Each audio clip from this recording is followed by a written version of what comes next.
1.9km밖에 안 되는 거리인데요. 이게 연결만 되면 이동 시간이 30분이나 줄어든다고 합니다. 지금은 멈춰 있지만 다시 추진되기만 하면 시흥 백오 신도시와 인천 송도국제도시 사이 체감 거리는 확 달라질 수 있겠죠. 오늘 이야기할 주제 백오대교입니다. 그런데 많은 분들이 이렇게 생각하실 거예요. 그거 소송에서 졌다면서요. 사실상 끝난 거 아니냐고요. 실제로 2025년 8월 항소심에서 시흥시가 패소하면서 사업이 멈춘 건 맞죠.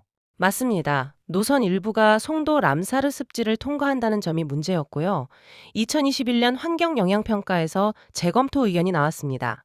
이후 행정소송으로 이어졌고 2024년 1심 각하 그리고 2025년 8월 항소심 패소까지 이어졌죠. 그래서 겉으로 보면 완전히 멈춘 사업처럼 보입니다. 그런데 시흥시는 분명히 말했습니다. 사업 포기 검토는 없다. 방향을 바꿔서라도 다시 추진하겠다고요. 오늘은 백오대교가 어떤 사업인지, 왜 멈췄는지, 그리고 어떻게 다시 움직이려 하는지 차분히 풀어보겠습니다. 백오대교는 시흥 백오 신도시와 인천 송도 국제도시를 잇는 총연장 약 1.9km 규모의 해상 교량입니다. 왕복 4차로로 계획됐고요. 2020년에 실시 협약을 체결하면서 본격 추진됐죠. 총 사업비는 약 1,900억 원 규모입니다. 민간 투자 사업, BTO 방식이었고요.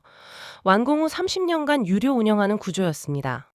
길이만 보면 1.9km, 짧아 보일 수 있어요. 하지만 바다 위를 가로질러 두 도시를 직선으로 연결하는 유일한 도로축이라는 점이 핵심입니다. 특히 서울대 시흥 캠퍼스, 시흥 백오 서울대병원, 그리고 송도 바이오 클러스터를 하나로 잇는 연결축이죠. 이른바 바이오 R&D 혁신 벨트를 완성하는 핵심 인프라로 계속 언급되어 온 겁니다.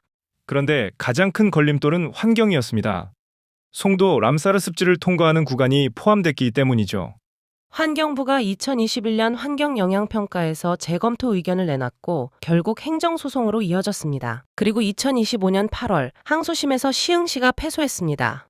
그래서 현재는 사업이 사실상 중단된 상태입니다. 하지만 여기서 끝내지 않겠다는 게 시흥시 입장이에요. 네, 전면 중단이 아니라 노선 수정입니다. 시는 사업 시행자에게 람사르 습지를 통과하지 않는 대체 노선과 보완 방안을 제출하도록 요청했습니다. 기존 노선을 그대로 밀어붙이는 게 아니라 전면 재검토에 들어간 거죠.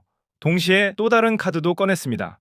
바로 국가사업 전환입니다. 국토교통부 대도시권 광역교통위원회가 수립하는 광역교통시행계획에 백오대교를 반영하겠다는 겁니다.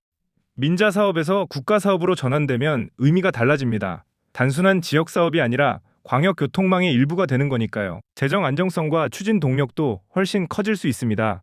다만 변수는 분명합니다. 인천시 내부에서도 입장이 엇갈린다는 건데요. 인천시 도로과는 교통 효율과 상생 발전 측면에서 긍정적인 입장입니다. 하지만 해양환경과는 람사르 습지 훼손 우려를 이유로 반대하고 있죠. 이 이견 때문에 인천 경기시흥 바이오 특화단지 추진단 회의에서도 백오대교 안건이 상정되지 못한 상황입니다. 협의가 속도를 내지 못하고 있는 거죠. 그래서 시흥시는 환경과 개발의 조화를 전제로 관계기관 협의를 다시 가동하겠다는 방침입니다. 경기도, 인천시, 환경부, 국토부까지 모두 테이블에 앉혀야 하는 구조입니다. 그렇다면 완공됐을 때 효과는 어느 정도일까요? 가장 직접적인 변화는 이동 시간입니다. 지금은 시흥에서 송도까지 40분 이상 걸립니다. 백오대교가 연결되면 10분 이내로 줄어들 전망입니다. 30분 이상 단축이죠. 이 정도면 단순한 편의 개선을 넘어서 생활권 통합에 가까운 변화입니다. 지도상에서 보면 두 지역은 바로 마주보고 있습니다. 하지만 실제 이동은 우회해야 해서 시간이 걸리죠. 그 우회 구간이 사라지는 겁니다. 산업 측면도 중요합니다. 2025년에 공동 선정된 국가 첨단 전략산업 바이오 특화단지의 핵심 시설들이 백옷과 송도에 분포해 있습니다. 서울대 시흥 캠퍼스, 시흥 백옷 서울대병원, 송도 바이오 클러스터가 물리적으로 더 가까워지면 연구 의료 산업 기능이 유기적으로 연결될 가능성이 커집니다.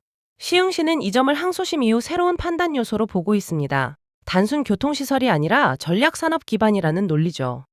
정리해보면 이렇습니다. 총연장 1.9km, 총 사업비 약 1,900억 원, 2020년 실시 협약 체결, 2021년 환경영향평가 재검토, 2025년 8월 항소심 패소.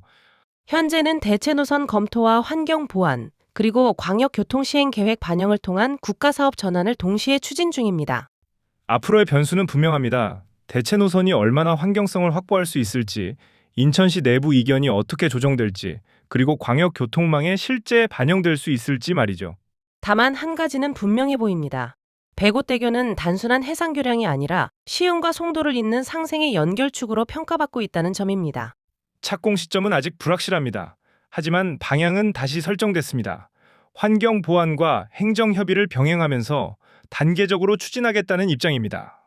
서해안권 균형 발전이라는 큰 틀에서 보면 이 다리의 향방은 여전히 현재 진행형입니다. 알아두면 도움이 되는 백오대교 재추진과 서해안권 교통 변화 이야기였습니다. 좋아요와 구독으로 다음 지식 여정을 함께 하시죠.